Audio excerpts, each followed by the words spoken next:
Get it done, get it right in the fields, let it out. Let's get it. Seja bem-vindo a mais um conteúdo do CMO Summit. Eu sou o Thiago, fundador da TD, organizador aqui do CMO Summit.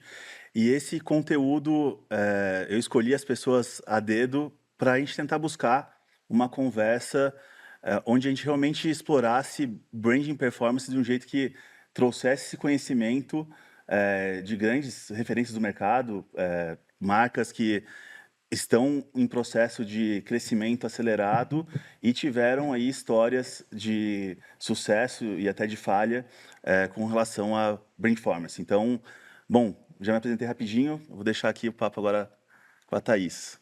Oi, gente, obrigada pelo convite. Eu sou Thaís, sou Head de Marketing da Vindi. A Vindi é um hub de pagamentos online, com uma especialização aí bem grande em pagamentos recorrentes. Uau. Sou a Bia, prazer, gente, prazer estar com vocês. Obrigada, Thiago, pelo convite. Eu sou CMO da Bitso. A Bitso é uma empresa de serviços financeiros baseada em criptomoeda. Boa. Prazer estar aqui com vocês. Gustavo Gadotti, sou sócio-diretor de Growth da CRM Bônus. A gente ajuda hoje mais de 2.000 marcas em toda a estratégia de atração e fidelização de clientes para o varejo. Prazer, sou o Rafael Carrani, estou CMO na Solids. A Solids é a empresa líder no Brasil em tecnologia para a gestão de pessoas, com foco em pequenas e médias empresas. Oi, primeiro, obrigada pelo convite, Thiago, um prazer estar aqui com vocês. Meu nome é Ana Luísa, eu sou diretora de marketing da Acreditas, que é a maior plataforma online de crédito do Brasil e atua em 4 grandes frentes: empréstimo garantia de veículo, empréstimo garantia de imóvel, seguros, é a maior corretora online do Brasil, e toda uma parte de benefícios corporativos. Boa. Então, agora a ideia é que seja uma conversa aqui, né, entre a gente. Então, para começar, a gente está falando de times de marketing, né? Tirando o Gustavo, tem um time bem enxuto. A gente tem times de marketing com competências de brand e performance, mas no dia a dia, como vocês definem essa prioridade?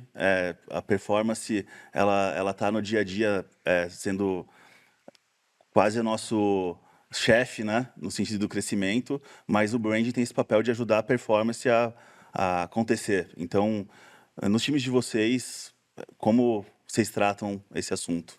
Quem começa aí para dar um embalo na conversa?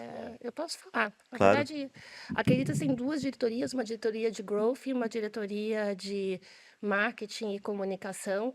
E aí, no que tange a brandformance, vamos dizer assim, a gente atuar, uma squad que atua de forma colaborativa, e você não pode ter silos, você tem que ter um time, acho que um modelo de operação que seja colaborativo, que você tenha uma pessoa de analytics, uma pessoa pessoa de criação, pessoa de brand strategy, as pessoas de performance, juntas discutindo e criando uma abordagem quase ali de test and learn, é o que mais funciona. Se você tentar fazer isso de forma acilada, por mais que existam estruturas que sejam apartadas, não acontece. Então, um conceito de performance, ele é um conceito ali de um círculo virtuoso, onde você está sempre aprendendo alguma coisa, gerando hipóteses e tudo mais, né, que você vai ter elementos de marca e elementos de performance, e essas coisas vão se combinar.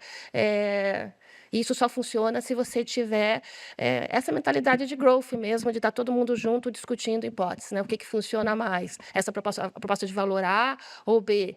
Ou como que a gente vai trabalhar no topo do funil e como que isso vai ser no final do funil? Essa conversa ela tem que ser fluida ali entre várias pessoas, assim.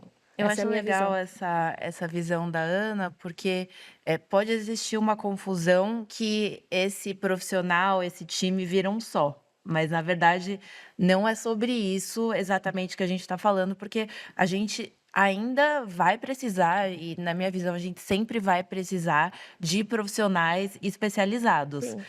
O profissional de marca, ele tem uma formação, Claro. o profissional de growth, ele tem outra formação, só que eu acho que o que está evoluindo as pessoas precisam ampliar esse campo de conhecimento, apesar de serem especialistas. Então, e essa relação de você ter uma squad, de você ter esse time que trabalha junto, vai gerar conflito.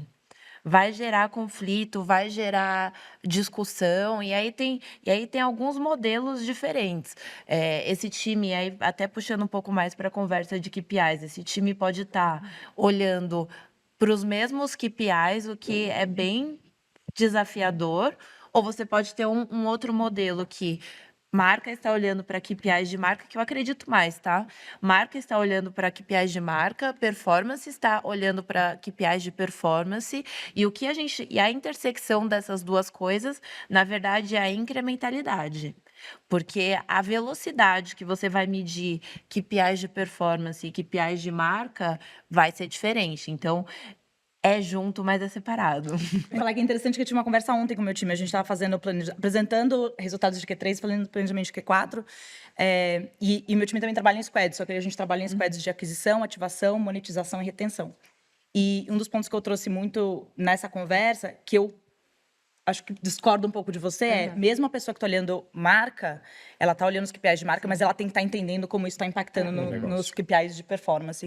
Então, tinha lá um planejamento, eu falei, não, estou olhando aqui engajamento. Tá, legal, entendo que esse é o seu principal KPI, mas como que essa ação vai impactar no fundo do funil? E, só para finalizar, eu ouvi vocês, como isso impacta em retenção. Então, acho que a gente esquece também de falar de marca em retenção. A minha visão é que você tem que ter, né, se você trabalhar ali num squad multidisciplinar, você vai ter um set de KPIs único para todo mundo e você vai estar olhando coisas diferentes em cada etapa de funil, é uma comunicação diferente em cada etapa de funil, talvez até uma experiência diferente para o consumidor, mas no final das contas, o que a empresa quer é entender se aquilo faz ou não sentido, né, se aquele investimento vai trazer o retorno, os leads, ao custo X, Y, Z. Então, e no final das contas, você vai ter que olhar do topo até o funil e o meio, todos esses 7 KPIs, de forma diferente, mas todo mundo está olhando, no final ali, o bottom line também. Esse é o compromisso de todo mundo, né? Porque, no final das contas, esse é. Então,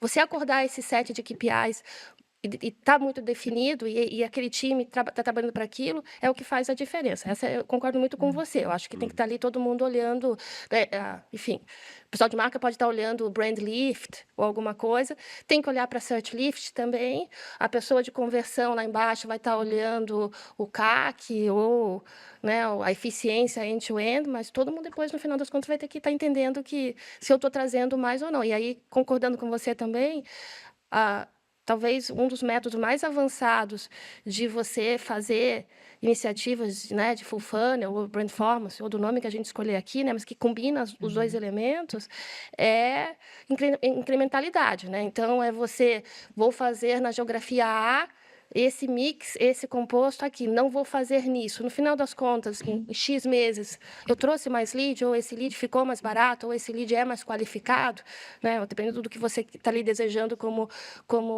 KPI de marketing final. Então, eu acho que é esse...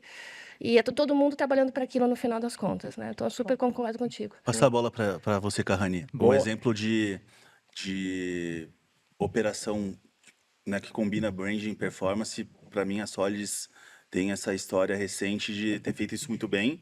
A marca, que não era tão reconhecida 2, 3 anos atrás, começou a investir mais em eventos, começou, enfim, a fazer várias ações de marca, e super concentrado em funil, né, em geração de resultado, enfim, todas as etapas do funil em crescimento. Vocês acham que é um pouco de tendência, assim, de a gente estar falando um pouco mais de branding agora? Esse assunto parece que um tempo atrás estava muito mais pro lado de performance.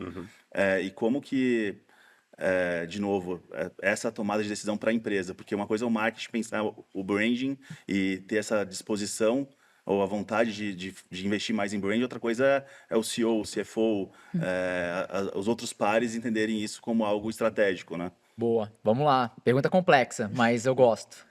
Acho que o primeiro ponto, a gente até estava conversando antes, e a Thaís trouxe, né, isso. O brand performance, né, esse conceito, ele é novo e a culpa é nossa dele existir. A gente criou um monstro, né? Porque eu acho que muito tempo a gente, né, o branding e performance junto é o marketing, né, que a gente aprendeu na escola, os 4 P's de Kotler, né? Vamos voltar para tudo que existe, os arquétipos de marca, enfim. E minha visão, né, quando a gente fala de tendência, depende. Porque se a gente começar a olhar para empresas centenárias que existem no mercado, grandes empresas multinacionais de bens de consumo, eles nunca pararam de investir em branding. Ponto. Então, o branding não é novo, não está voltando. O que acontece é que muitas empresas, e eu acho que a gente está em várias empresas como essa, que são startups, tecnologia, B2B, que entraram no mercado e que foram investidas, elas tinham uma pressão tão grande por resultado de curto prazo que botou um dinheiro em performance. E isso era sustentável por um certo período de tempo. E fazia sentido. Em alguns momentos, né, o produto por si só era o grande fator diferenciador dessas empresas. A gente viu várias empresas de tecnologia surgindo, soluções novas no mercado, em que o produto era a própria marca, que era o branding, que era o posicionamento, que ela ditava a categoria. Só que agora, né, com barreiras de entrada mais baixas, com maior competitividade global entrando no Brasil e em outros lugares, se faz necessário investir em branding. Então, o branding, ele é uma tendência para nós que estamos em empresas, né, em que estamos investidas ou que estamos em empresas começando, porque a gente não investiu em branding. Mas o branding, né, Cannes, sempre foi Cannes, existe há não sei quantos anos Cannes existe, que exalta a criatividade, que exalta o posicionamento das marcas, o branding. Então, acho que muitos profissionais de marketing, né, eu me boto no balaio, não tem problema, a gente negligenciou o branding pela pressão. Né, pela pressão que acontecia. E, né, e dito isso, eu acho que faz parte do profissional do CMO, né, do diretor de marketing, enfim, na liderança de marketing da empresa, investir em branding, mas ele só consegue investir em branding se ele estiver entregando resultado. Exato. Então, primeiro você tem que entregar resultado, você ganha confiança e vai investindo em branding. E vai construindo constantemente. E aí você vai equilibrando um pouco o jogo. Não dá para virar de uma hora para outra a 8,80, né? Hoje você investe 100 milhões em performance e vamos botar 50-50? Não é assim. Faz 80-20, faz 70-30, 60-40 e vai equilibrando o jogo. Então é um jogo, né, de médio e longo prazo que a gente tem que saber equilibrar. E eu acho que a gente está nesse momento, principalmente, acho que muita gente está nos ouvindo, faz parte de startups, faz parte de empresas que estão começando. Então, acho que faz parte de você, né, ganhar confiança, entregando o resultado e começar a investir em branding. Tem uma coisa, desculpa, Gustavo. Tem uma coisa só, um comentário, né? Porque tem essa inteligência que veio do mercado de startups, de focar muito em performance, que é uma coisa nova no marketing, na publicidade. Sei lá, de 2010 para cá, a internet apareceu como um canal de aquisição, principalmente o B2B não explorava o digital para fazer aquisição, explorava muito em eventos, enfim, outros canais. E existe essa troca também de empresas mais tradicionais que são gigantes investindo em eventos e exploram até hoje pouco o digital, né? Então tem essa evolução do... Oi? Essa dicotomia, quase. Mas também os perfis, né, de Cannes, que são super criativos e pegam a marca, querem contar uma história, às vezes até muito mais profundo do que deveria. Por um outro lado, também tem aquela galera de growth muito mais focada em número, às vezes querendo otimizar um negócio tão pequenininho que não traz o resultado que precisa no final do dia. A gente está nesse meio agora, né, nesse momento. Então, acho que no caso da CRM Bonus, a gente passa muito por isso. Assim, a gente tem uma construção de marca bem relevante, a gente faz grandes investimentos em algumas ações que a gente sabe que elas são para gerar awareness, para gerar topo de funil, mas a gente é muito cobrado por performance. Né? A CRM Bonus tem quantos anos? A gente foi fundado em 2018. É muito recente, né? É muito recente. Então, a gente fez uma captação, a primeira captação Série A em 2021, e nesse ano a gente fez uma Série B. Então, a gente começou junto com os fundos a olhar a importância da marca. Então, a gente já tem algumas estratégias interessantes olhando para a construção da marca, mas muito do que a gente faz está voltado à performance e entender como aquilo vai se desdobrar. Né? Então, uma ação, por exemplo, que a gente faz de branding, que para a gente é uma construção, mas que ainda é uma coisa que a gente está sempre lá numa dualidade, por exemplo, o Domingão do Hulk, né? Uma ação que a gente investe, é um investimento relevante para a gente, né? Que é uma construção de marca e que ela não é tangível exatamente no que a gente está acostumado a fazer, que é, cara, eu vou fazer um evento, vai me gerar tantas reuniões, tantos leads, tanto de venda, e ações como essa, ou Out of Home, que a gente também investe, elas muitas vezes ficam incertas. Mas aí a gente vai lá fazer uma reunião com o CEO da Vivo e ele fala, cara, eu vi vocês no Domingão. Né? Então, a construção de marca, principalmente para o nosso negócio, né, com investimento e com uma performance sendo cobrada muito forte, ele é sempre um desafio de manter ele ali aquecido e todo mundo entendendo a relevância dele para a construção desses outros eventos, dessas outras ações que a gente está fazendo. Acho que, não, eu só queria apontar que acho que o Gus trouxe um ponto bem interessante que acho que a gente vive, enfim, que é como medir o impacto né, das suas ações de branding. E, por exemplo, hoje o meu principal KPI na Bitso é retorno de investimento, né? ROAS e ROI. E aí, quando você vai investir num negócio desse que não traz um retorno de investimento no curto prazo, como é que você explica, como é que você mede, né? Então, existe muita, acho que do nosso lado que estamos nessa cadeira, dessa flexibilidade, dessa educação interna para os executivos, né? Da importância de um domingão, enfim, né? Depende do seu negócio.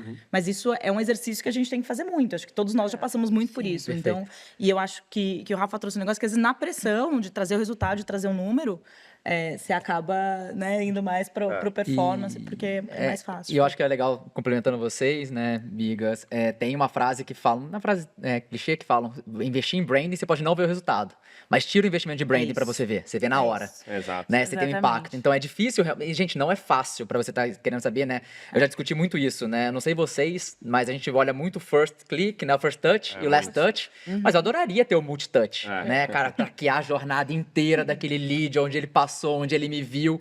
É quase impossível. É uma briga constante, eu acho. Empresas decacônicas que valem 10 bilhões, assim, até conseguem, né? Pega uma meta da vida, enfim. Mas é muito difícil. Então, não se cobre, né? Tomar cuidado. Acho assim, se cobrar... Até me corrigindo. Se cobre, mas não sofra por não conseguir, né? Porque eu é acho uma que- luta constante. Defina um modelo também, né? Defina um E pacifique modelo. entre todas as lideranças. Eu acho que esse também é um papel que a gente vem fazendo muito esse ano dentro da CRM Bônus, de a gente conseguir todo mundo falando a mesma página, principalmente comercial, CS e marketing, né? Assim, muitas vezes o que um falava tier, o outro não entendia, né? O que para um era uma reunião qualificada, o outro não era. Então, esse entendimento em conjunto, né, do que a gente está buscando e tá todo mundo na mesma página também, quanto maior a empresa, eu acho que é mais difícil, que é o tema do começo ali dos KPIs, né, cara? Se tá todo mundo olhando talvez para um número só, isso ajuda a destravar mais valor, assim. Acho que eu queria trazer até um aspecto que até é um pouco da fala do Rafael, do Gustavo, que é o aspecto tecnológico. Porque, para mim, toda essa transformação, ela está muito impulsionada pelo avanço da tecnologia. E por quê? O que tem a ver, né? Marca, brand performance e tecnologia. A gente, que nem o Thiago falou, a gente estava nos últimos 10 anos e falando, o meu background é de growth. Eu sempre fui muito mais da galera que espremia o número até... Só que isso está ficando insustentável. Então, o que a gente tem visto não sei se vocês lembram quando tinha uma época que marqueteiro tinha que ser engenheiro. Tinha que ser Growth ficava engenharia, muito Ficava tempo, engenharia. ficava marqueteiro engenharia. tinha que ser engenheiro e tinha uma... Uma época, tipo, 2 É. minutos atrás. Mas 10 anos atrás. Mas vocês lembram Não, disso? mas Teve é- assim, Não, eu contratei teve muito esse- engenheiro, eu e teve contratei essa engenheiro. onda. Mas fazia sentido na época, porque o stack que a gente tinha ali de tecnologia, principalmente de mídia, era muito complexo. A gente grandes empresas colocavam uma mesa cheia de cientista de dado para pra criar conseguir modelo. entender, né? Sala de Isso, performance. sala de performance. Isso, de fato, era diferencial. E acho que com o avanço de algoritmos, as coisas funcionando bem, sem tanto input humano, o que a gente faz agora? Como é que a gente mexe esse número? E aí acho que a gente está sendo forçado a olhar para o marketing o que ele sempre foi. Porque se o algoritmo está trabalhando e já está otimizando igual para todos nós, como é que eu vou me diferenciar? E a gente está num capítulo Isso é legal, bem também bom ponto. novo agora de AI, né? Então, muitas coisas que a gente demorava para ter na mão, para analisar, essa pauta aqui foi feita com prompt de 2 linhas. Então, essa facilidade, essa velocidade também vai impulsionar tanto o volume de coisas que a gente está fazendo, mas a qualidade também. A pergunta que eu quero trazer aqui é sobre, agora mais pé no chão, mais tangível, olhando para dentro do trabalho de vocês, para dentro de casa, que casos de sucesso a gente tem para trazer de uma forma prática que foi implementado recente, ou uma aposta que vocês fizeram e trouxe um resultado legal, que envolva, pode ser de branding ou performance, ou dos dois, para a gente trazer para a galera aí. Posso começar? esse conhecimento. Vai lá. Vai Boa, lá. claro. Acho que há uns 3 anos atrás, 3 anos e meio, a gente fez a primeira campanha, lá a gente chama de full funnel, né? E é uma campanha, acredita estar no meio digital, então eh, não tem offline, então eu acho que tem uma facilidade de você conseguir mensurar mais, né, os dados ali, porque está no meio digital. E aí era uma campanha em que a gente olhava awareness, então falar de awareness, consideração e conversão, as 3 etapas, com conteúdos diferentes, você ia impactando essa pessoa de forma encadeada. E aí, com métricas estabelecidas para cada, né, para cada etapa, em alguns momentos com experiência diferente, eu vou mandar para a LPA para essa etapa, a LP para a LPB na outra etapa, e depois a gente fez toda a mensuração num período de tempo ali de 3, 4 meses, e foram aprendizados super ricos, né? Se você medir first click, obviamente que não se paga, então você tem que olhar ali, né, com o modelo de atribuição, olhar search lift, então assim, a gente teve um search lift absurdo pela marca Creditas, e aí o que isso significa é que você barateia o teu custo de performance, né, porque essa pessoa ali tá te buscando. A gente entendeu que, por exemplo, isso mesmo no B2C, o lead time, às vezes, de uma pessoa que estava vendo Acreditas pela primeira vez até ela converter, às vezes são 4 meses, olhando e aí combinando todas essas métricas, né, usando ali no componente search lift, incrementalidade, tudo, o CPL e o CAC, que se você olhasse só numa visão first click, não se pagava, super se paga e é muito mais barato e interessante. Com o componente de trazer, por exemplo, novos usuários, que é uma coisa importante, né? Porque senão eu só estou pegando ali o mesmo fundo de funil, então eu estou gerando uma demanda nova, e eu acho que isso, essa questão de brand performance, eu estava lendo sobre, até para, né, vir para cá, eu li um artigo super interessante, né, que é essa eterna luta entre você capturar a demanda, que é o que performance faz muito bem, e gerar demanda nova, que é o que a gente tem que fazer, às vezes, como brand, pegar ali a pessoa no topo do funil que está ainda num processo ali de, né, de descoberta e tudo mais. E aí, a partir disso, foram fazendo várias full funnels, né? Então, V1, V2, V3. A última que a gente fez com o Google, e aí usando todo o stack deles ali de inteligência artificial. O que é esse stack?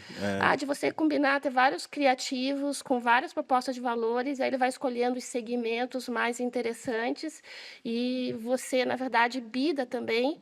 A ferramenta que você está usando para o topo de funil não é exatamente igual ali no stack deles ali não é o mesmo que você vai usar para meio e para fundo de funil. Você combina ali as ferramentas deles também, e você está olhando métricas diferentes.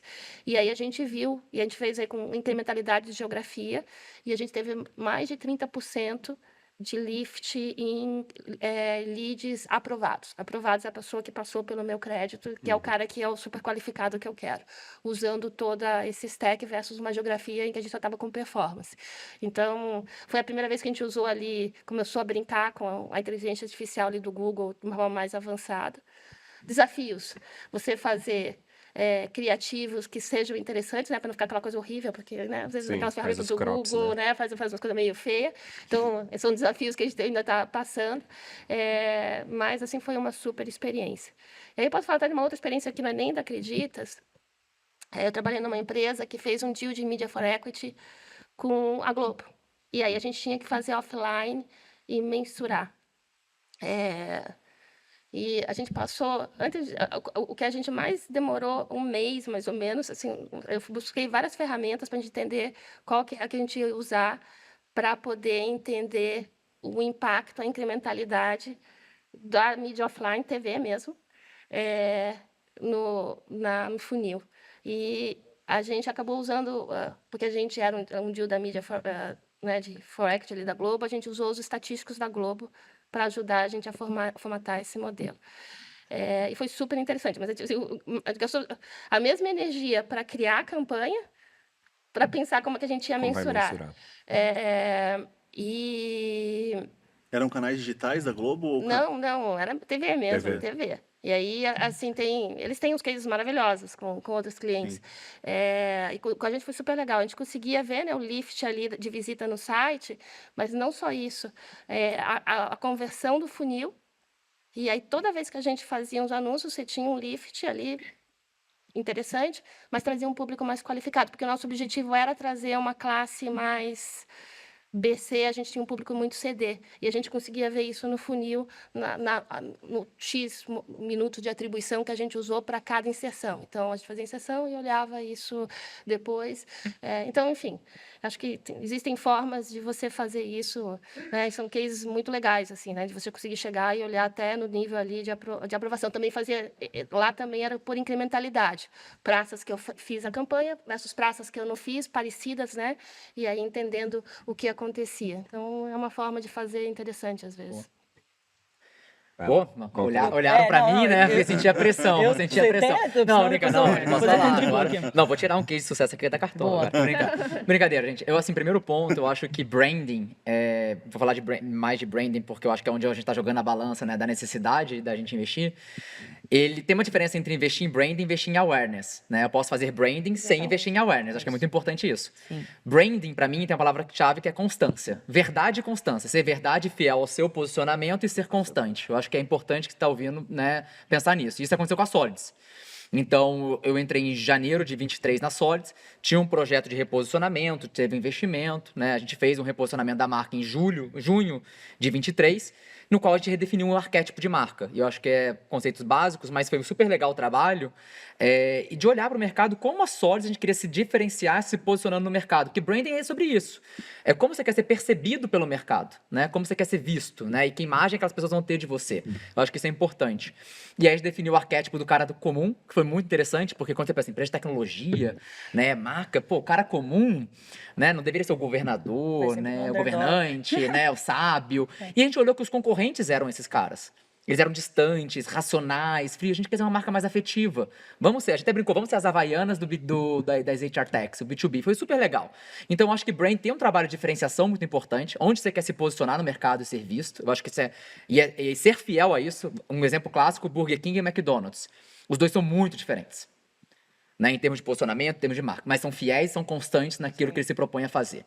Então, desde então, a gente vem se propondo, e aí que eu falo de branding, acho que mais do que uma ação, acho que a nossa trajetória, acho que vou trazer só 2, 3 projetos para vocês saberem. A gente tem um bloco de carnaval oficial de Belo Horizonte chamado Passa Lá no RH, Me Chama Que Eu Vou. Cara, tem coisa mais B2C, pessoal. Então, assim, você falou, a gente é o cara comum, e cara comum é pular carnaval. Como é que a gente vai levar, né, o RH e o HR Tech para o carnaval? Então, a gente tem um bloco de carnaval e a gente vai expandindo. Então, o nosso pilar de carnaval, a gente, ano após ano, ano que vem, o que a gente vai fazer melhor? Em 2025, o que a gente vai fazer melhor? Então, esse ano já expandiu. A gente fez o bloco mais out of home. Ano que vem eu vou fazer mais, né? Não vou contar, né? Minha concorrência está ouvindo. Mas vou ter coisas a mais. Tô brincando, mas é isso. Outro pilar que a gente definiu foi o esporte. Porque para falar de gestão de pessoas, avaliação de desempenho, treinamento, desenvolvimento, se você começa a falar termos técnicos, você fica preso a uma bolha do RH muitas vezes. Só que gestão de pessoas, quem faz gestão de pessoas? Somos nós, líderes. Quem faz a avaliação de desempenho, quem dá feedback, quem sabe a plataforma, quem não gosta, não gosta. E ele falou, como é que a gente vai falar disso de um jeito não técnico? Vamos usar o futebol. Então a gente fala, imagina você contratar um goleiro e botar ele no ataque. Ele não vai performar. A mesma coisa. Então a gente começou a fazer analogias. A gente contratou o Diego Ribas, fez um trabalho com ele, né? O Diego Ribas é um ex-jogador do Flamengo, capitão do Flamengo, foi super bacana. A gente tá com 8 parcerias agora com o clube de futebol. Por que eu tô falando isso? Vai ter algum momento em que eu vou patrocinar a Copa do Mundo. Não vai ser ano que vem, não vai ser agora. Mas vai fazer sentido pro branding. Porque eu estou construindo, ano após ano, isso. Só para finalizar, qual que é a diferença do awareness? Eu sou uma marca que não falo de futebol, não falo de nada nesse sentido e patrocino a Copa do Mundo. Você está comprando awareness. Você não está comprando branding. Porque não necessariamente você está construindo para aquilo. Você não está ligado àquele território, você não está ligado àquilo. Então, você pode ter os dois juntos. Né? Quando eu investir numa Copa do Mundo, eu vou estar também comprando awareness com o posicionamento da minha marca junto. Então, eu acredito muito nisso. Então, branding é uma construção, né? Ano após ano, você deveria ser uma curva crescente. Né? Não deveria ser um investimento que você faz um ano e fica 2 anos sem e some, porque é uma constância, é bloco após bloco. Performance pode ser até mais variável. Acompanhar a curva do mercado, né? Acompanhar, né? Tem sazonalidade, mas branding é você estar sempre sendo lembrado por aquilo, né, numa certa constância. E eu acho que como Solids a gente tem feito isso com uma certa constância. Então uma coisa que eu tenho certeza é que a linha que eu mais vou crescer nos próximos anos é branding. Porque eu sempre estou crescendo ano após ano. E sempre, né, fiel aos pilares que a gente definiu. No nosso caso, acho que a gente tem duas iniciativas interessantes na parte de branding, né? A gente olhou muito como que os clientes estavam entrando dentro da CRM Bônus e a gente tem uma representatividade grande de indicação. Então, a gente olhou muito para colocar os nossos clientes para falar para a gente, né, dos resultados que eles estavam tendo. Então, a gente criou o Histórias, que é basicamente, a gente está na 3ª temporada, a gente tem 3, 4 marcas por temporada, onde a gente conta um pouco da história da marca, como eles estão usando os nossos produtos, e aí muito B2B já fez isso. O que a gente fez de diferente, né? A gente criou uma ação de out of home com essas, né? Então, por exemplo, a Renata, CEO da Copenhagen, né? Tava lá no out of home, a Copenhagen fez a melhor Páscoa com a CRM Bônus, então a gente fez uma ação de awareness e a gente trabalhou um 360 dessas ações. Então, pegou essas histórias, fez o out of home, por exemplo, num Vertex Day. Então, durante o evento, a gente comprou naquela semana mídia out of home no caminho do evento, fez mídia paga também. Então, a gente casou uma estratégia de um evento físico super importante para a gente, que é o Vertex Day. Casou o tema de branding, né, que muitas vezes se eu só veiculasse uma campanha, né, em qualquer semana do ano, talvez ela não traria tanto resultado de performance, né? E a gente conseguiu muito, assim, um qualitativo muito interessante dentro do evento. Então, as pessoas chegavam, cara, acabei de ver o case vindo aqui pro evento, né, no Out of Home da Copenhagen. Pô, vocês são aquela marca da Chili Beans? Então, a gente via muito isso, porque a gente comprou todos os caminhos para chegar no Expo Center, os nossos cases. Então, o Histórias é uma iniciativa que a gente tem de construção de marca muito importante, que a gente acredita muito e está avançando bastante. Uma outra frente que a gente olhou muito mais nesse ano foi a construção de relacionamento. Então, olhar para o que a gente chama de CRM Meet. Então, são eventos regionais que a gente criou. A gente começou a perceber que o nosso desafio estava no regional. Então, a gente já fazia o Vertex Day, já tinha um Out of Home em São Paulo, mas muito varejista está lá em Salvador, está lá em Porto Alegre, e ele muitas vezes não está aqui na cidade, né? Então, a gente estava perdendo muito, não estava, na verdade, conseguindo chegar nessas regiões. Então, a gente criou eventos locais, onde a gente já foi em 9 capitais, junto com alguns clientes, mas chamando né, a liderança de varejo daquela cidade para trocar e fazer um jantar, que também construiu muito a nossa relação. Não necessariamente a gente abriu muitos negócios, que é um grande desafio, né, mas a gente colocou a marca, se apresentou, colocou os nossos executivos em contato. Então, aqui dando casos bem práticos, né? O nosso está sempre muito como que eu pego uma questão de branding do Histórias e como que eu consigo tangibilizar isso lá na ponta para isso casar melhor. Então, acho que são 2 casos práticos aqui que eu tenho. Legal. Legal. E começou já falando sobre um caso, né, de um cliente, mas o jeito que vocês contaram a história é qual a transformação que aquele cliente teve usando, né, a solução de vocês e também aproximando outras marcas. Então, interessante. Bia, quer trazer alguma coisa? Não, quero. E eu acho que assim, eu vou trazer um pouco. Acho que achei muito legal do jeito que a Rafa colocou, né? Essa diferença do branding awareness, principalmente para quem está assistindo. Eu acho que a gente às vezes não entra tanto nessa discussão. Eu achei sensacional. Eu vou trazer um caso de sucesso, mas eu queria também trazer o ponto de quando você tira o branding, como é que você vê, né, a falta disso. Então, a gente em 2021, a Bitso estava entrando no Brasil. Bitso é uma empresa mexicana. E a gente estava querendo muito awareness, né? Então, a gente fez algumas ações, a gente patrocinou São Paulo por 3 anos, fez uma parceria muito legal com eles. A primeira transferência de jogador pago através de Bitcoin, né? Foi com São Paulo e com a Bitso. Então, isso tudo gerou muita awareness, né, na marca. E a gente, sim, viu aí o search lift, né? A gente consegue ver todos esses impactos, principalmente no topo do funil. E aí, até porque o mercado de criptomoeda 22, 23 mudou muito, a gente acabou tirando o pé um pouquinho de performance, brand investido muito em performance. E a gente vê o impacto, eu vejo o impacto hoje no dia a dia, assim, se eu olho meus gráficos para vocês de conversão, é impactante, tanto que a gente tomou a decisão de, não, é importante, vamos voltar, vamos fazer construir um branding, vamos construir um posicionamento, porque, principalmente, quando a gente está olhando, por isso que eu falei, né, acho que minha primeira fala, quando você olha lá na performance, você vê a conversão do orgânico e a conversão do pago. Quando você vai no detalhe do multi-touch attribution, que você olha que o cara do orgânico, ele converte, as conversões dele no funil inteiro é muito maior, o LTV dele é muito maior, tudo que a gente consegue ver da pessoa que entende, que vem por toda essa construção de marca, como ela vale, porque o pago ele consegue, eu não sei quem a gente trouxe isso acho que na discussão, ele é viciante, você coloca dinheiro, você vai vendo, você até consegue compensar, né, a baixa do orgânico com pago. No final do dia, ele é muito mais caro se você for colocar o churn, né, se você for colocar na ponta do lápis. Então, acho que a gente teve a Bitso, principalmente no Brasil, no México, ela é uma marca muito forte, então a gente continua sempre fazendo. Tanto que, assim, eu vejo o dólar que eu coloco num país onde a marca é forte, quanto que ele me volta, e o dólar que eu coloco num país que eu não invisto. Então, assim, em números gerais, eu coloco $1 no México, ele me dá retorno em 7 dias. No Brasil, demora muito mais, demora meses, porque a falta da construção da marca. Então, é impactante e a gente vê como é importante isso aí, inclusive na performance. E no México, o mercado é mais desenvolvido que aqui, sobre cripto, assim. É que, na verdade, os user cases são muito diferentes, né? Eu acho que o México tem a questão de ser uma empresa mexicana e tem muito case de cross-border, né? Então, o mexicano, ele usa a criptomoeda para mandar dinheiro para os Estados Unidos, enfim. Ele tem uma ideia, como na Argentina, é completamente um user case diferente. O Brasil, acho que a gente tem uma diversidade digital de fintechs, de bancos, né? Que acho que é muito mais ampla do que... O mexicano, ele guarda dinheiro no colchão. Né? Ele ainda faz isso. Então, o cripto ele vem com essa ideia disruptiva mesmo. Aqui a gente já tem muito mais essa diversidade de outros bancos e tal. Então, é muito diferente. Aqui, o brasileiro ele ainda vê a criptomoeda como... eu odeio essa comparação, mas eu vou falar como um gambling, né? Eu compro Bitcoin a $50 mil e vendo a 70, fiquei rico do dia para a noite. Sim. Então, muito do meu trabalho é desconstruir essa ideia do que criptomoeda é isso. E aí vem marca também, vem construção de marca. Interessante.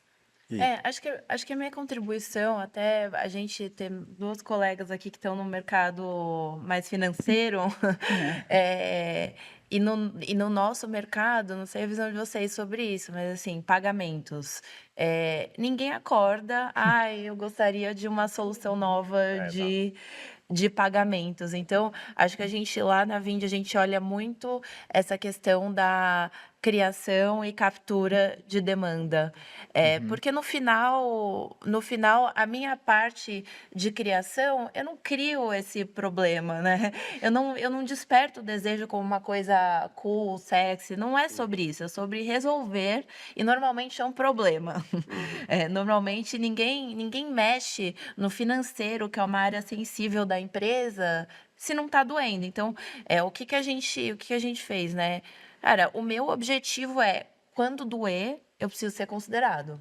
O que eu faço para estar nesse top of mind? E aí eu acho que a gente falou de um monte de conceito que é bem complexo aqui, mas uma coisa foi falada diversas vezes aqui, que são as buscas por marca no Google. Eu acho que para quem tá numa operação que não tá tão sofisticada, se eu tivesse que escolher uma métrica, essa é a métrica que eu escolheria para falar se minha marca de fato está avançando e se de fato está ajudando a performance. Quem teve muito contato com agência, até compra de mídia, sabe que isso é uma discussão muito antiga de, às vezes você contrata uma agência, eles te mostram os resultados, né, das campanhas e tudo mais. E aí ele te mostra lá a campanha da sua própria marca com um ROI incrível. Falei, mas espera aí, e aí é a discussão do ovo e da galinha, né? Por que eu estou comprando minha própria marca, e como que essa pessoa chegou aqui. Então, e é esse ponto até que o Rafa falou de construir posicionamento. Acho que a gente está num momento que a gente tem ferramentas que saem um pouco da mesa do executivo discutindo o que somos, e aí muitas vezes as discussões que eu participei era muito mais sobre o que queremos ser, que é importante também, mas que às vezes está muito descolado da realidade, de como a gente é percebido e do que de fato a gente é. E acho que essa questão da Brandformance, eu tenho ferramentas e assim acessíveis, tá? Não precisa ser uma empresa super sofisticada para testar esses Quais conceitos ferramentas? por exemplo, até todo ferramental de mídia digital, eu não preciso mais manter a discussão aqui nessa mesa, se a minha marca é isso ou se a minha marca é aquilo. Por que eu não coloco isso na rua de alguma forma e eu deixo a resposta do público que eu estou querendo atingir me falar? E outra ferramenta que eu acho que a gente até principalmente quem é do digital, usa pouco, e que eu acho incrível e que eu estou conhecendo mais recentemente, é pesquisa. A gente Não pergunta para o não cliente, pergunta, para a não base. pergunta. A gente assume Cria em casa a a gente. situação e vai. Exatamente. Legal. Mas, Boa. assim, mas as próprias plataformas, né, de mídia hoje, você consegue rodar, dependendo do investimento que você vai Brand fazer, lift, você consegue rodar a brand lift ali, né? Então é uma Sim. coisa tranquila de fazer se você quiser, né? Mas acho que é legal até para quem tá ouvindo. Eu falo isso muito também. Você não precisa contratar uma empresa para fazer brand lift. Que é muito, né? Quando o investimento é alto, faz sentido. Sim. Né? Quando tem um investimento em mídia, de awareness, né? Falando branding com awareness muito alto, faz. Se não, acho que é legal para quem tá em casa. Tem algumas métricas, e aí compartilhando, concordo. Search no Google, né? Google Trends, gente, assim, Google Trends é perfeito? Não é, mas é um indício. Então, acho que isso é importante. Visitas no seu site, tá crescendo ou não tá crescendo, né? Eu gosto de olhar para custo por clique caindo um pouquinho. Então, se meu custo por clique em performance, né, tende a cair um pouquinho, opa, o awareness está funcionando, né, as pessoas sabendo, a conversão. Ciclo de vendas também você pode mensurar. Ciclo de vendas está caindo um pouquinho e no final, se a receita está chegando da companhia. Eu acho que as coisas casam, mas é isso. Eu acho que as coisas. Quando a gente fez uma primeira campanha de branding forte, assim, esse ano, 360, chamada Voz do Coração, com a música do Jota Quest. A gente contratou, fez, foi super legal. Foi um investimento pra gente bacana, né? E o que foi legal também é porque estava num momento de tanta inteligência artificial e tecnologia, e quando a gente levou, não, vamos falar de humanidade. Eu falei, nossa, mas não, a gente tem que falar de IA, porque agora vamos falar de IA. Eu falei, não, mas nosso posicionamento é cara comum, é gente, é pessoas. E foi super bem aceito, né? O Thiago, quando viu, falou, nossa, vocês fizeram muito rápido, né, com uma resposta para o mercado, porque a gente estava vivendo um momento em que as ATS, plataformas de recrutamento, estavam sendo questionadas pelo uso de IA. E a gente veio falar de humanidade. E o que é legal sobre posicionamento, e não foi planejado, óbvio, foi planejado como posicionamento. E isso que é muito legal de branding. Se você é verdadeiro e fiel, ele vai fazer sentido independente de quando você fizer. Né? Porque ele, ele é perene ao tempo. E a gente foi um período que a gente investiu em branding, né? 3 meses muito fortes, junho, julho e agosto, e também foram os meses que a gente mais gerou demanda e mais teve conversão. E a gente vê o time de venda. E é legal quando vocês, marketing, uma outra dica que a gente falou, ouvir o cliente, ouve o time de vendas. Senta com eles e ouve. Total. Porque o que foi mais legal foi quando chegava, né, o diretor de vendas, né, o Beto, e falava assim pra mim, Cafa, agora a gente chega no evento e as pessoas já sabem quem é a Swords. Tipo, não precisa ainda fazer o pitch. Ou no começar o pitch, as pessoas já estão educadas, já tem o awareness de quem a gente é e o brand já tem uma construção. Então, ouve o time de vendas, né? Pega feedback, não, as vendas estão mais fáceis, as pessoas já chegam mais educadas, as pessoas já entendem um pouco o que a gente é. Então, acho que é legal pegar essas percepções indiretas também. Eu vou adicionar um ponto que eu acho que nem pra gente falar aqui agora, tá? Talvez seja uma outra mesa pra você falar. Porque eu acho que a gente falou muito de branding pra aquisição. E eu acho que a gente também tem que falar de branding e posicionamento para retenção. Nossa, E total, empresas que total. têm, né? Eu, por exemplo, deixar de estar numa plataforma na minha para estar num concorrente. Então, assim, quanto a importância do branding dele entender a marca que está ali. Então, acho que a gente não tem Muito. tempo pra A isso. gente Tem mais olhou... uma hora? Então, eu nem tem tempo para agora. A Mas... gente olha muito para retenção. O caso da CRM Bônus, a gente nasceu com um produto e hoje a gente tem mais de 12 módulos. Então, a retenção para a gente também é performance. Muito, a gente tem uma expansão grande de receita vindo por isso. Então, a gente... Marketing olha para retenção? Olha, a gente trabalha hoje, na verdade, Growth olha muito em conjunto para comercial e CS, então as estratégias de up cross passam comigo também, pra gente entender, né, qual é o momento daquele cliente, qual jornada que ele tá, qual produto que a gente tem que encaixar, para a gente crescer os outros módulos. Então, a gente tem metas para cada um dos módulos e essas metas divididas em new logo, up e cross, né? Então, é um desafio super grande a gente conseguir encaixar isso. E para a gente, retenção é onde, cara, a gente já trabalha com os maiores varejistas e a gente precisa hoje fazer com que eles entendam que a gente é mais que cashback. Que a gente tem estratégia de pós-venda, e-mail, WhatsApp, que a gente tem uma solução de atração de cliente, e encaixar todas essas conversas é difícil, né, na jornada do cliente. Então, hoje, o meu maior desafio está em a gente criar essas trilhas, entender o momento certo para colocar um novo módulo no cliente. Mas eu achei essa provocação excelente, assim. A gente até tem um evento que a gente vai, né, de RH, que é um dos maiores da América Latina, e aí tem o stand, aí todas as marcas fazem brinde para aquisição, massagem, e a gente, né, fez um espaço, desde o ano passado, a gente botou um espaço de massagem, comidinha só para cliente. E o que é interessante é que chegam pessoas novas, nossa, eu quero fazer massagem com vocês, eu não sou cliente ainda. Eu falo, não, só para cliente. Nossa, não tem nada para mim? Eu falo, você quer ser tratado assim? Você é nosso cliente. Tratar bem o seu cliente, né, é tão bom para up, para cross, para churn, quanto para aquisição. Sim. Né? A sua nota no Reclame Aqui, a sua nota no comentário, então é um ciclo, né? Mas eu acho que, cara, é super relevante. A marca, ela é construída pelos clientes. Exato. E o Meets é exatamente, o CRM Meets, né, foi exatamente isso. A gente traz, por exemplo, né, 40% das pessoas que vão num Meets vão ser clientes e 60% prospects. Então, a gente chama os nossos clientes para estarem junto e eles falarem da solução. Legal, isso é perfeito. Então, a gente escolhe muito a dedo quem que vai estar nesse evento, escolhe os prospects que a gente está tentando ali abrir oportunidade e no final a gente traz um painel que não tem a ver com o nosso produto e o nosso cliente na mesa ali no jantar acaba falando, cara, mas por que você não usa ainda, que legal. né, a solução de agenda Melhor do vendedor? venda, né? Melhor venda que Vira você tá vira embaixador da tua marca, na A verdade. gente vem trabalhando muito isso e, cara, dá muito, muito certo esse tipo de ação para reter, porque o cara fica super feliz de estar sendo convidado para um jantar no Rubaiá. E na prática ele está me ajudando a também abrir novos negócios. Perfeito. Legal. Foi incrível você ter colocado esse ponto, muito bom. porque a gente precisa ser lembrado. Precisa. A gente, às vezes, o mercado esquece, né? Que marketing não é só aquisição. Exato. Que a gente está olhando para um drive de receita e não adianta nada se eu estiver trazendo muito, mas o balde está escorrendo. Exato, é mais sustentável você reter. sim, Da aula 1 de marketing, quem tava falando, é mais fácil reter, mais barato reter o cliente do que com os tamanhos. Se você pensar nos grandes bancões, assim, né, no final, né, hoje qual que é a briga, né? É a principalidade, né? É Sim. você aumentar o número de produtos por cliente ali, que é upsell, cross-sell, enfim, whatever.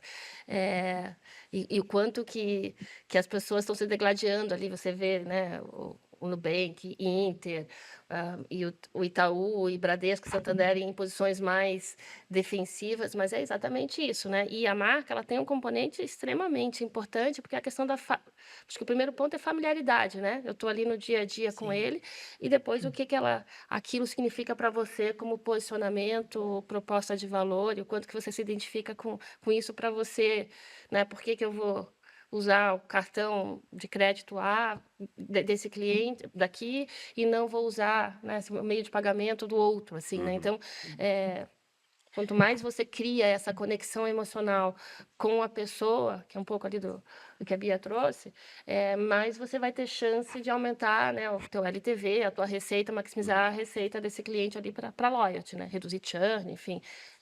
Eu trabalhei em telecom, redução de churn é dia a dia, é o pão de todo dia, no final Sabe das uma coisa contas. até, não sei se o Rafa, eu sei que a gente tá Ó, quase sem retenção, tempo. a gente não vai gravar mais uma Não, hora hoje. eu Não, eu só vou falar uma coisa, só porque o Rafa deve estar vivendo isso. Eu trabalhando perto de futebol, eu vi uma das coisas do diretor de marketing de um clube que ele falou assim, eu sou a única marca que eu não tenho chance, o cara não vai dar churn. O cara não dá churn, mas eu preciso ser leal a essa, porque assim, você não deixa, amanhã eu sou corintiano agora, eu sou São Paulino. É raro, mas acontece muito. Mas como é que você constrói essa marca, né, de fidelidade do Sim. cliente? Boa. Com certeza. Quase Tá vendo? uma horinha de conversa já. Eu queria explorar, agora no final do nosso papo, que passou rápido, né? Dá para gravar mais umas 2 horas tranquilo, né? Acho que aqui a gente Vai que ia. vai. A gente pode continuar no almoço. A próxima vez você faz tipo um happy hour. Você umas Isso. bebidas, Meio-dia. a gente vai conversando. E Boa. cada vez melhor a conversa. Melhor. Quanto mais A gente vai soltando fica, umas mais verdades legal, aí. Mas eu queria explorar com vocês a visão 25 no papel de vocês dentro da empresa. Quais são os principais 3 principais desafios para 25 na cadeira de marketing? Olha, a minha eu dei um spoiler. É muito olhando essa jornada do cliente. A gente está realmente debruçando agora um projeto grande para a gente conseguir trabalhar toda essa estratégia de conteúdo e expansão dentro da base. Então, é o nosso principal desafio hoje. E é onde a gente está, cara, trabalhando com plataformas de IA para gerar conteúdo, desdobramentos por vertical. A gente, cara, trabalha com muitas verticais, então é diferente para cosmético do que é para moda, para vestuário, do que é para infantil. Então, o nosso time é muito enxuto, né? Eu falei, são 8 pessoas no nosso time, então o IA tem ajudado muito a gente a desdobrar e conseguir criar realmente jornadas mais personalizadas. Então, o nosso foco nos próximos meses aí está muito nesse objetivo de expansão. Posso ir? Não, eu tenho 3 desafios. Um que eu acho que não é para 25, mas é uma coisa constante em cripto, principalmente, que é a educação. Assim, investir muito em educação, usar, né, AI para educar, mas ter conteúdos que realmente são relevantes. Acho que hoje a gente está num momento que tudo é conteúdo, tudo é creator, enfim, então você se diferenciar aí também é um desafio. Deixa eu fazer uma pergunta para vocês sobre educação. A internet está, assim, cada vez com uma abundância maior de conteúdo, de creators, toda hora, né? É só isso. Claro, em vários níveis de consciência, mas a gente vê isso como um caminho sem volta, né? Mas, ao mesmo tempo, esse desafio de reter a atenção, de fazer as pessoas se engajarem no conteúdo, de realmente fazer um conteúdo que transforma e tudo mais. Qual que é a visão, assim, o caminho sobre educação ou conteúdo nesse momento que a abundância tem esse desafio da abundância no nosso dia a dia? Porque o engajamento, né, e a força do funil ou a força da educação para marketing é um desafio ainda pouco... Está no começo disso. Pelo menos na minha visão, as marcas como protagonistas nesse processo de educação é algo novo e ainda tem oportunidade, tem muita oportunidade, mas é algo desafiador, né? Como vocês enxergam? Desculpa, agora mais 2 horas, né? Então, eu ia perguntar para você isso. Tema de outro painel. Não, mas eu ia falar, eu acho que Em 5 minutos. é um ponto interessante, porque eu tô há 3 anos na Bits, imagina. Inclusive, eu já faço 3 anos de Bits. Boa, E eu tô há parabéns. 2 anos, obrigada. Tô há 2 anos realmente batendo nesse ponto de educação, principalmente no mercado de criptomoeda. E é muito desafiador. Porque é isso, você tem um creator, e eu acho que passa por... E aí, de novo, eu não quero nem abrir esse ponto, mas você passa por você ter um creator que às vezes vai falar na linguagem dele, que é... Teve uma vez que um executivo me perguntou, mas a gente vai usar o creator, ele escreve errado.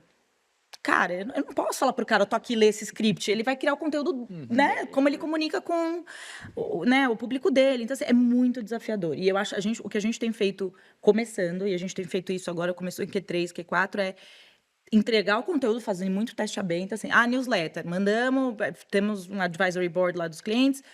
Não, mas a gente não quer ler.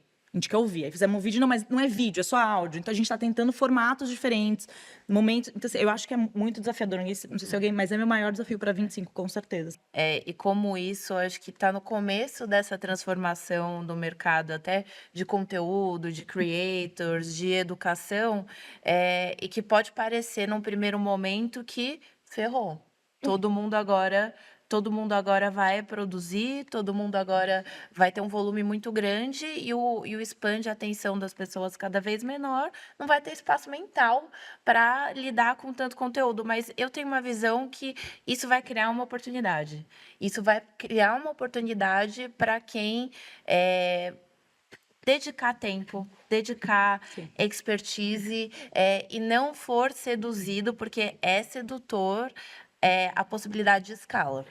E aí, acho que a gente vai ter formas de combinar tecnologia, inteligência artificial, mas eu não acredito em motores de educação, de conteúdo, hoje, com as tecnologias existentes, puramente baseado em inteligência artificial, sem o nosso olhar, sem a nossa expertise humana. Eu acho que quem tiver essa visão vai conseguir se destacar, porque eu não sei se vocês já olharam o LinkedIn.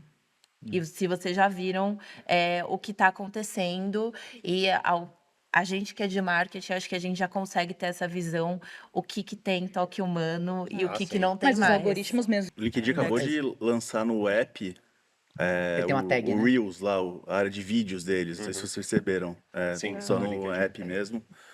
Um lançamento recente. Mas enfim, também tem um caminho de Mas- educação lá dentro, né? Mas educação, eu vejo 3 pilares. Porque assim, gente, vamos lá, tem marcas pequenas que não têm investimento, marcas grandes. Então, assim, sim. também acho que às vezes é sacanagem falar assim, você tem que produzir conteúdo, porque você tem que ter uma câmera, você tem que ter uma boa estrutura. Porque eu também falo assim, gente, se é produzir conteúdo, se você quer defender uma marca, ela tem que ter uma certa qualidade. Com certeza. Eu sempre falo isso, essa marca até pode ir pro TikTok, qual que é a qualidade que ela vai estar ali e tal, porque ela tem que ter, né? Depende de marca para marca. Mas na maioria, sim.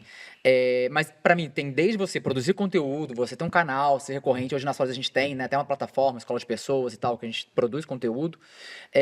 Associação com influenciadores e criadores, e tem que dar liberdade. Você tem que dar um tema e um direcional, porque ele fala com a audiência dele, você comprar awareness junto, né? Porque ele também tá divulgando. Mas tem um lado da educação que é bem legal também, que é, para mim, é uma das mais simples, já pode começar, é a educação até na sustentação, na comunidade. Que é na Solis, a gente, né, os nossos clientes, a gente tem 35 mil, quase 35 mil empresas atualmente.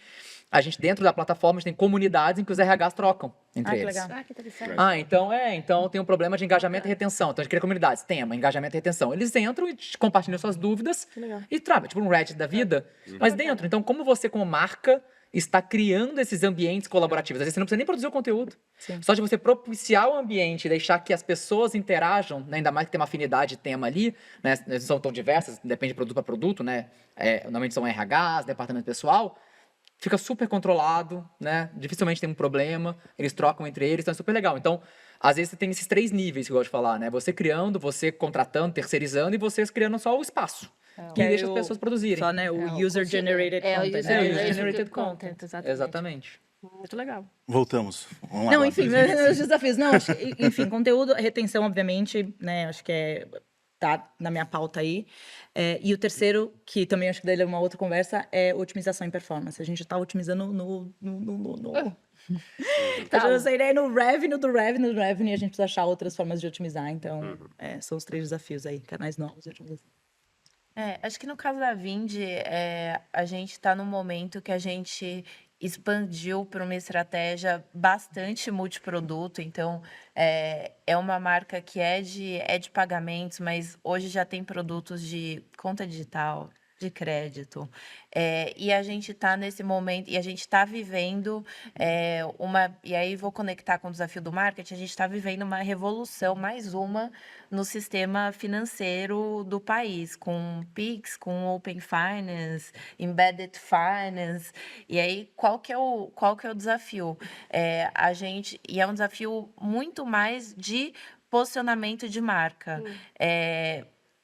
A gente tem muito uma discussão: se eu sou tudo, eu não sou nada. Então, a gente está num momento de fazer escolhas, e aí acho que ano que vem vai ser o momento de consolidação dessas escolhas que a gente está discutindo agora. A gente tem e aí já dando até um spoiler, uma coisa que um evento que é importante para a gente, que a gente faz, que é o Innovation Pay. Então, a gente faz um evento anual sobre inovação no mercado de pagamentos, e uma coisa legal que a gente faz, que acho que até nesse sentido de educação, a gente convida nossos concorrentes. A gente convida nossos concorrentes e a gente quer criar esse ambiente de troca nesse mercado financeiro brasileiro, que é uma loucura, que está sempre em transformação e a gente está sempre correndo atrás. Então, isso vai ser importante para o ano que vem para a gente. Acho que a Creditas hoje tem uma base de mais ou menos 14 milhões de usuários, não necessariamente clientes, e aí é como é que a gente faz um leverage, maximiza e, né, gera mais valor com essa base, e aí olhando isso sobre a perspectiva de negócio, né, a perspectiva de marketing é como a gente cria uma visão unificada e única do cliente. Então, existe aqui um desafio de dados, CDP e tudo mais, para a gente entender melhor essas jornadas, para poder ser mais eficiente em segmentação, personalização, falar com a pessoa certa no momento certo, criar modelos ali preditivos. Então, tem todo um trabalho de dados e tecnologia para suportar, né, stack mesmo de marketing, para suportar esse desafio que é enorme. Acho que tem um outro desafio, existe um mercado endereçável grande de né, um público endereçável enorme que a gente sabe que poderia ter aprovação de crédito, que a gente sabe que tem as garantias, né, que é o carro A, B ou C, com até 10 anos e tudo mais. Como é que eu gero essa demanda? Eu não só capturo a demanda que está lá no Google procurando empréstimo, né? Como é que eu começo a gerar essa demanda? Então, como é que a gente investe mais ali no topo do funil e investe, mas de uma forma muito inteligente para poder trazer a pessoa certa? Então, como é que eu trago novos usuários que depois, numa estratégia de médio prazo, eu consiga engajar e fazer com que ele vire uma coisa. Então, acho que existe um desafio de a gente sair de uma visão de curto prazo por uma visão de longo e médio prazo. E isso requer até quase às vezes uma mudança cultural e de liderança e tudo nesse sentido. Então, tem todo um trabalho aqui nesse sentido. Então, tecnologia sendo esse pilar de foundation mesmo, de fundação, que vai permitir isso, mas eu acho que tem uma visão estratégica a ser desenvolvida para a gente chegar nesses objetivos ali de negócio. Show. Acho Faltou que alguém? Do meu lado, não vou repetir, vou falar só um, então, porque eu concordo com. Acho que os desafios são muito parecidos, mas a gente está num desafio agora de momento de marca e empresa, que é furar a bolha. Né? A gente, nosso mercado primário de RH e departamento pessoal, a Soli já é muito conhecida. Sempre tem um que não conhece, aí você quer pegar no pescoço. Você vai no evento assim, você conhece? Não. Fala, o que eu falta? Mas a gente já está num momento mais consolidado, assim, então, como é que eu estouro a bolha? Né? Então, como eu começo a falar com o cara do financeiro, para ele conhecer a sorte, para assinar o cheque lá na frente, o dono da empresa, o cara do TI, que vai pensar no sistema. Então, está no momento agora de pensar nas personas, né? Naquele público da camada influenciadora e decisora, não só a compradora. Então, estourar essa bolha é um trabalho bem importante aí no próximo ano. Show. Vocês querem trazer mais algum insight final aí pro evento? A gente correu bem aí, passou rápido o tempo, né? Já saímos com as outras 2 mesas de 1 hora. Tem mais uns 3 painéis De aqui. educação e de retenção. Próxima vez eu congelo a agenda do dia inteiro pra gente. É isso, obrigado por estarem aí com a gente no CMO Summit. Super obrigado Super pelo obrigada. convite. Foi um Obrigado pelo prazer, convite. né? Foi ótimo também ótima- conhecer também, Foi né, ótima Cláudia? troca, adorei. Foi ótimo aqui. mesmo. Show? Valeu. É isso, gente. A gente se vê no próximo conteúdo do CMO Summit. Obrigado.